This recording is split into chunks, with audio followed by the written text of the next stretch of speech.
आप देख रहे हैं न्यूज़ वन उत्तर प्रदेश और उत्तराखंड। नमस्कार, मैं हूं आपके साथ अंजना और आप देख रहे हैं न्यूज़ वन उत्तर प्रदेश और उत्तराखंड। तो चलिए शुरुआत करते हैं कुछ खास खबर से। G20 समिट में भारत सबको एक साथ लाया, बहुत लोगों को नहीं थी इसकी उम्मीद, न्यूयॉर्क में बोले विदेश मंत्री जयशंकर।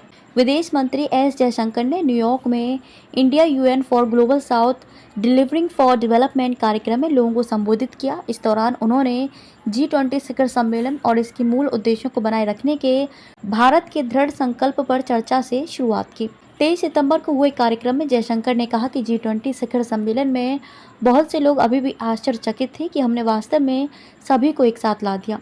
मुझे नहीं लगता कि उन्हें इसकी पूरी उम्मीद थी। कुछ ऐसे लोगों का एक समूह होगा जो अभी भी सोच रहा होगा कि यह कैसे मुमकिन हुआ।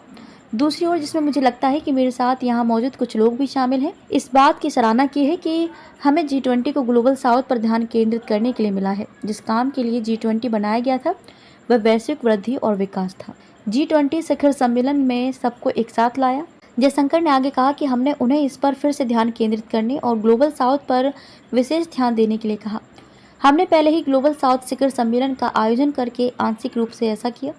G20 समिट में सभी की उपस्थिति को लेकर जयशंकर ने कहा कि आपकी उपस्थिति हमारे लिए बहुत मायने रखती है। ये उन भावनाओं को भी व्यक्त करता है जो आप भारत के लिए महसूस करते हैं और दक्षिण के सहयोग के महत्व को रेखांकित करता है। यह एक चुनौतीपूर्ण शिखर सम्मेलन था। जयशंकर ने कहा कि हम नई दिल्ली G20 शिखर सम्मेलन के कुछ ही हफ्ते बाद मिले। यह शिखर सम्मेलन एक पृथ्वी, एक परिवार, एक भविष्य की थीम पर हुआ था। उन्होंने कहा कि ये एक चुनौतीपूर्ण शिखर सम्मेलन था। यह वास्तव में एक चुनौतीपूर्ण राष्ट्रपति पद था। यह चुनौतीपूर्ण था क्योंकि हम बहुत तीव्र पूर्व पश्चिम ध्रुवीकरण के साथ साथ बहुत गहरे उत्तर दक्षिण विभाजन का सामना कर रहे हैं। G20 के अध्यक्ष के रूप में हम ये सुनिश्चित करने के लिए बहुत दृढ़ थे कि यह संगठन जिस पर दुनिया ने वास्तव में इतनी उम्मीदें लगाई थी और अपने मूल एजेंडे पर वापस आने में सक्षम था। भारत की G20 अध्यक्षता का मुख्य उद्देश्य, जयशंकर ने दोहराया कि भारत की G20 अध्यक्षता का उद्देश्य मुख्य रूप से वैश्विक वृद्धि और विकास को बढ़ावा देना है।